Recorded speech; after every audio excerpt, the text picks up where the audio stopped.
What a great story about your family, and thank you so much for that introduction. If the investment banking thing doesn't work out, trust me, let me just tell you how much TV news really, really needs you. Like, we could spend the rest of the night on that.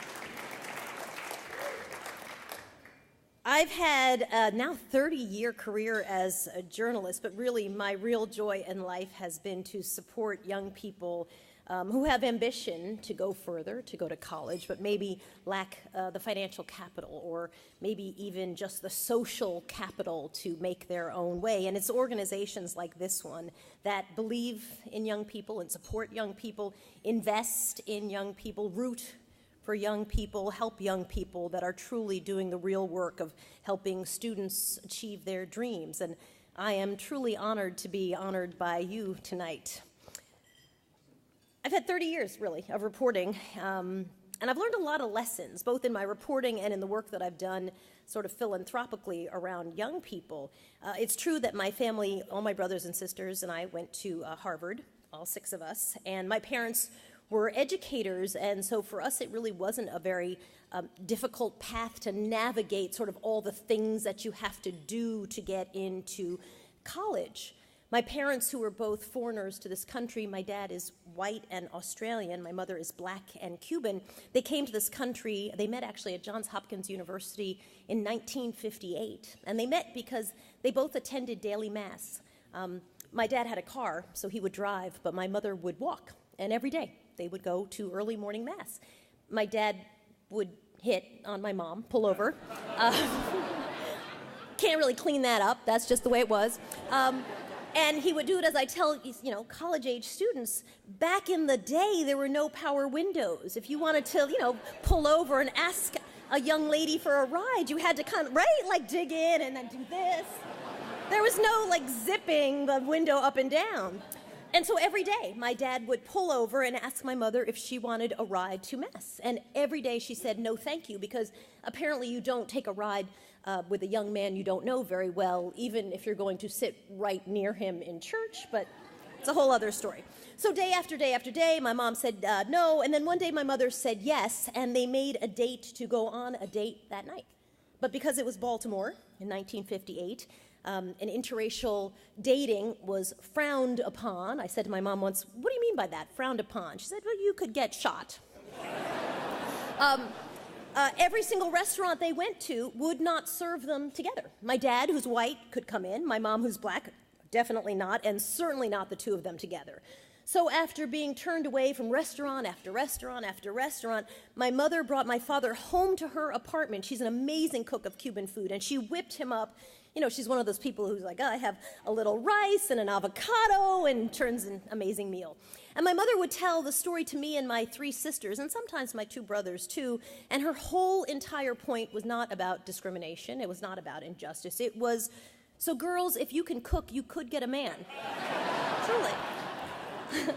I actually can't cook at all, but I like to say I can't make it, but I can make it happen. My parents decided that they would get married at the end of 1958 when interracial marriage was illegal in Maryland and 16 other states in the country, and they drove to Washington, D.C., and they got hitched, and then they drove back to Baltimore and lived illegally as a married couple. And I used to ask my mother, what was that like in the early 1960s when my 2 sisters were born? And she said, people used to spit on us as we walked by as a family. And I was so horrified. And she said the most interesting thing that I think framed for me a lot of my thinking about reporting. I said, were you mad? Were you furious? Did you scream at people? And she said, oh no.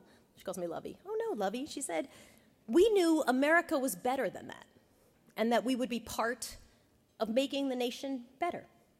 I think that's a lesson we could all think about today. I think there is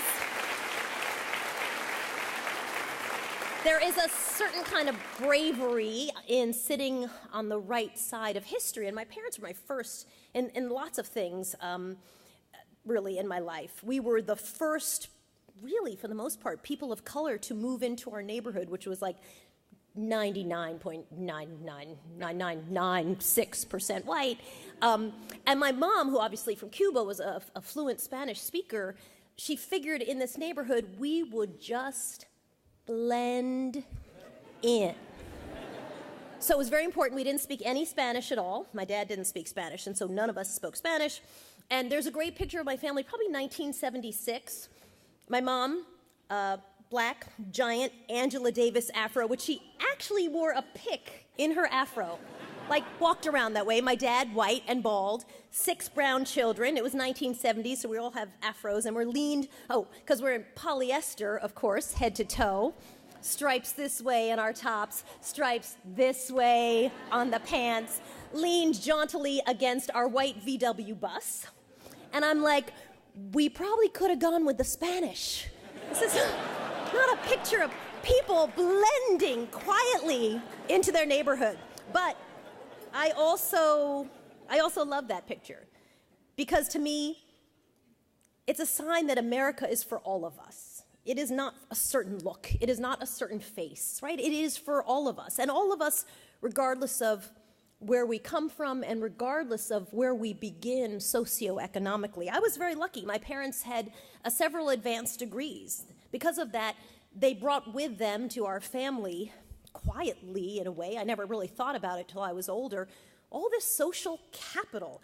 I was exposed to jobs and opportunities. I was exposed to people who could give me access. Just all those things I was naturally handed just by being born into that family. When I first did a documentary called Black in America, we did a story on a principal, a guy named Steve Perry, who runs Capital Magnet School in West Hartford, Connecticut. And we were doing a story on a young woman named Glorious Menifee, one of his students who was going off to college. In fact, the whole documentary really followed her as she took classes. His strategy was to help young people by having them take college-level classes so that they could prove that they would actually be successful in college. So we told her story, and we followed her as she tearfully gets into college, a remarkable, wonderful girl named Glorious, and she is one of those people whose name fits her perfectly. And usually the producer does the first pass on the script, so I got a copy of the script to start working on it, and it said, Glorious Menifee's mother is a crack addict, and her father is an alcoholic.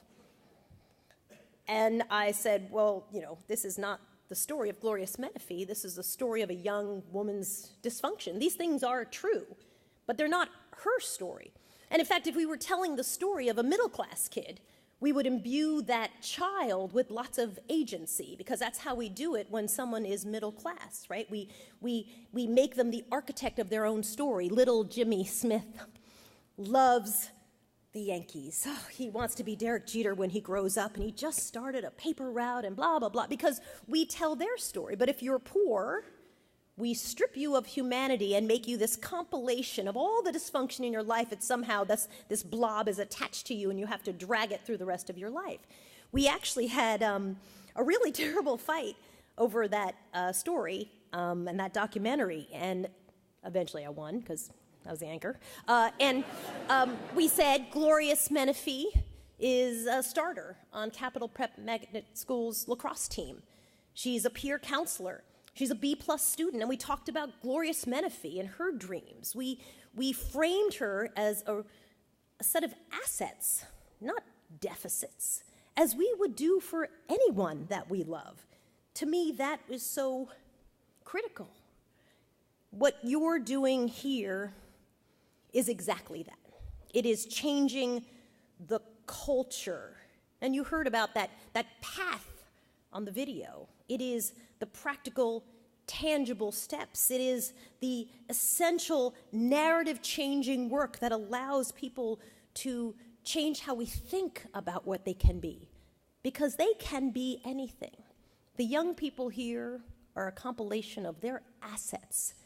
And tonight, I salute you for recognizing and investing in and raising up and bringing us along to invest in their assets. I am so proud to be here tonight, and thank you for honoring me.